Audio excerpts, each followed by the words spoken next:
Jio fibre ఎలా recharge చేయాలి? నా దగ్గర ఉన్నది పోస్ట్ పెయిడ్. నాకు తెలిసి మ్యాక్సిమం అందరి దగ్గర పోస్ట్ పెయిడే ఉంటుంది. సో, ఫస్ట్ అయితే మన దగ్గర మై జియో యాప్ అయితే ఉండాలి.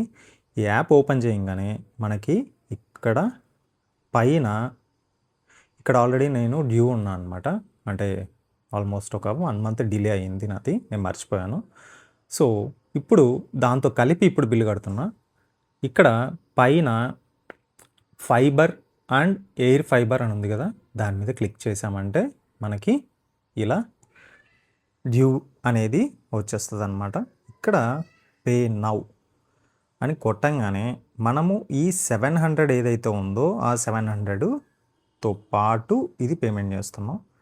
సో ఇక్కడ నేను ఏం చేస్తున్నాను, 3 months పేమెంట్ అనేది నేను చేస్తున్నా, అండ్ 6 months అండ్ 12 months. దీంట్లో ప్లాన్స్ కూడా చేంజ్ చేసుకోవచ్చు, బట్ కానీ రైట్ నౌ నేను ఇప్పుడు ప్లాన్స్ అయితే నేను చేంజ్ చేసుకోవాలి అనుకోవట్లేదు. ప్లాన్ అయితే చేంజ్ చేసుకోవాలి అనుకున్నప్పుడు మీరు ఏం చేస్తారంటే జస్ట్ ఇలా కిందకి స్క్రోల్ చేశాక వ్యూ ప్లాన్ అని ఉంటుంది. దీని మీద ఇలా క్లిక్ చేయగానే ఇక్కడ మనకి మల్టిపుల్ ఆప్షన్స్ అనేవి చూపిస్తాయి అన్నమాట. ఇక్కడ చేంజ్ ప్లాన్ అని ఉంది. సో ఇక్కడ చేంజ్ ప్లాన్ మీద క్లిక్ చేశారు అంటే ఇక్కడ 3 అంటే ఇంటూ 3 అంటే 3 months అన్నమాట. సో ఇక్కడ వ్యూ డీటెయిల్స్ కొట్టారు అంటే ఇక్కడ మనకి ఓటీటీ సబ్స్క్రిప్షన్స్తో పాటు మనకి వస్తుంది అనమాట. సో యాక్చువల్లీ నాకు నెట్ఫ్లిక్స్ తప్ప మిగిలినవన్నీ కూడా ఉన్నాయన్నమాట. అంటే అమెజాన్ ప్రైమ్ నేను తీసుకున్నాను, అందులో డెలివరీ ఛార్జెస్ ఇవన్నీ కూడా వస్తాయి కాబట్టి. సో ఒకవేళ చేంజ్ చేసుకోవాలంటే ఇది చేంజ్. నేను ఇక్కడ ఈ ప్లాన్ అయితే తీసుకోవాలి అనుకోవట్లేదు, పాత ప్లాన్నే నేను కంటిన్యూ చేద్దామని చెప్పి అనుకుంటున్నా. అండ్ ఇక్కడ మంత్లీ ప్లాన్ తీసుకునే వాళ్ళకి కూడా ఇక్కడ ఒక ఆప్షన్ ఉంది.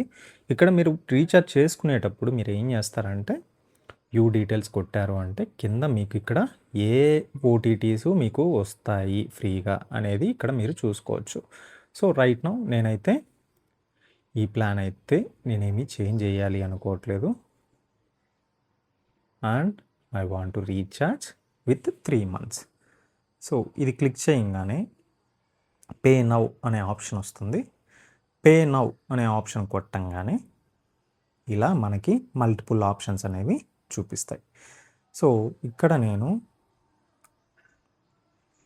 క్రెడ్ యాప్ సెలెక్ట్ చేసుకున్నాను. సో మీరు దీన్ని క్రెడిట్ కార్డ్తో కూడా మీరు పేమెంట్ అనేది చేయొచ్చు.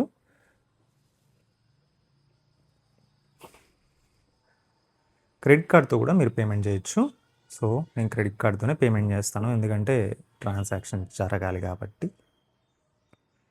సో సింపుల్గా ఇలా పేమెంట్ చేశారు అంటే ఇట్స్ డన్.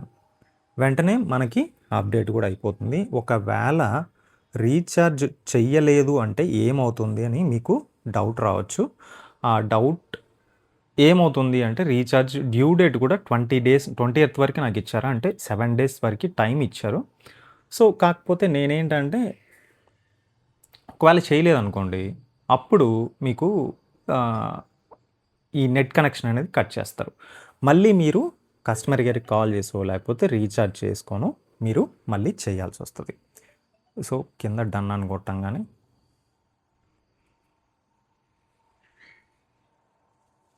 ఇది వెంటనే ఎక్కువ టైం ఏం పట్టదు, వెంటనే అప్డేట్ కూడా అయిపోతుంది. చూసారా, అప్డేట్ అయిపోయింది. పే ఇన్ అడ్వాన్స్ కూడా ఆప్షన్ కూడా ఉంది. పే ఇన్ అడ్వాన్స్లో కూడా మీరు ఏ ప్లాన్ సెలెక్ట్ చేసుకోవాలనుకుంటున్నారో, అంటే నెక్స్ట్ 3 months కూడా మళ్ళీ పేమెంట్ చేయాలి అంటే మీరు చేయొచ్చు. You have paid 14 in advance అంటే 1413 రూపాయలు అనేది నేను అడ్వాన్స్ పేమెంట్ అనేది చేశాను. అంటే ఇంకా 2 months వరకు నాకు ఈ రీఛార్జ్ అనేది చేయాల్సిన అవసరం ఉండదన్నమాట. సో మళ్ళీ 2 months తర్వాత నేను మళ్ళీ రీఛార్జ్ అనేది చేయాలి. సో ఇది పేమెంట్ ప్రాసెస్. ఒకవేళ మీరు ప్లాన్స్ ఏవైతే చేంజ్ చేసుకోవాలి అనుకుంటే మాత్రం ఖచ్చితంగా మీరు రీఛార్జ్ అయిపోయిన తర్వాత చేసుకోండి. వెంటనే మీరు యాక్టివేట్ చేయాలి అంటే మాత్రం చేయలేరు. కాబట్టి మీరు ఎప్పుడైనా సరే రీఛార్జ్ అనేది చేసుకోండి, ఇన్ టైంలో చేసుకోండి.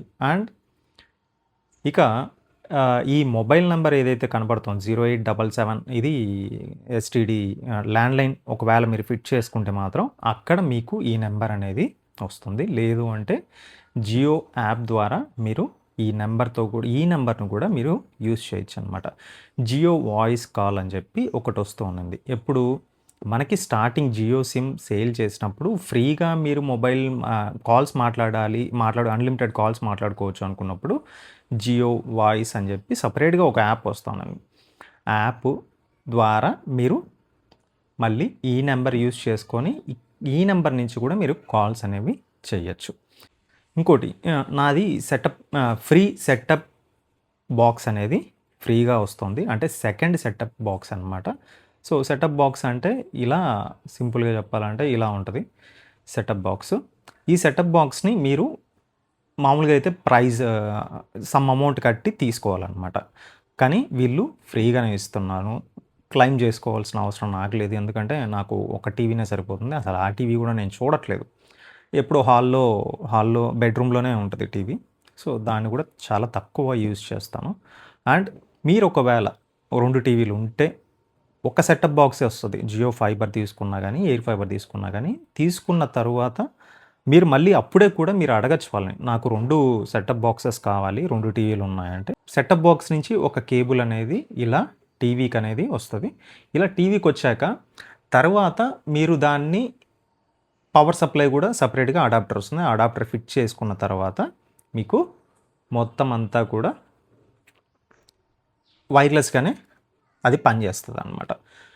సో ఇలాంటి సెటప్ బాక్సే ఇంకో టీవీకి కూడా కావాలి అంటే, ఈ సెటప్ బాక్స్ పెట్టుకోవడం వల్ల ఏంటి యూజు అంటే, ఈ సెటప్ బాక్స్ పెట్టుకోవడం వల్ల మీరు సెకండ్ టీవీకి కూడా ఈ ఓటీటీ ప్లాట్‌ఫామ్స్ నుంచి లాగిన్ అవ్వచ్చు.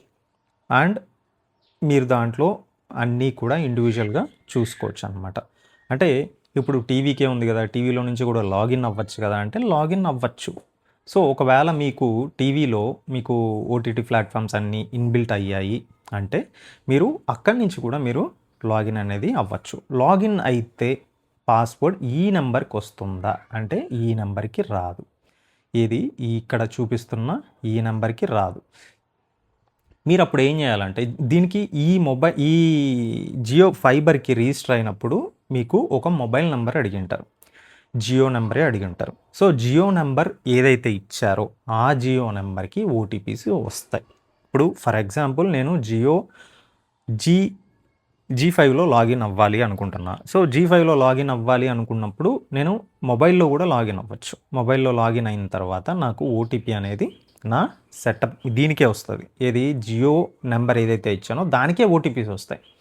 సో అలా నేను లాగిన్ అవ్వచ్చు. ఎన్ని డివైజెస్ లాగిన్ అవ్వచ్చు అంటే 3 ఆర్ 4 లాగిన్ అవ్వచ్చు. ఇలా ఇండివిడ్యువల్‌గా సోనీ లైవ్, జియో హాట్‌స్టార్ ఇలా మల్టిపుల్ డివైజెస్‌లో లాగిన్ అవ్వచ్చు. మీరు ఓటీపీస్ చెప్పి లాగిన్ అవ్వచ్చు.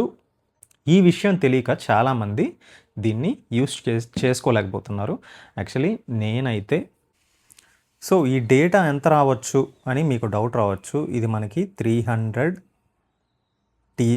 టీబీ వస్తదనమాట. అంటే 3.3 టీబీ అంటే పర్ డేకి 110 జీబీ అనేది మనకి ప్రొవైడ్ చేస్తారు. ఈజీగా మనమైతే పర్ డేకి నేనైతే టీవీ యూజ్ చేశాను అంటే మాత్రం ఈజీగా నిన్న మాత్రం తక్కువే 59 జీబీ వాడాను నిన్న ఒక్కరోజే. అండ్ మొన్న మాత్రం 1 జీబీ వాడాను. సో 59 జీబీ వాడచ్చా అంటే వాడచ్చు. టీవీ దాదాపుగా 11 to 12 అవర్స్ యూజ్ చేసాము అంటే మీరు ఖచ్చితంగా 100 జీబీ కూడా వాడేయచ్చు. ఎందుకంటే అన్నీ కూడా హై క్వాలిటీలో యూజ్ చేస్తాం కాబట్టి. This is Ravi Shastri. Thank you for watching.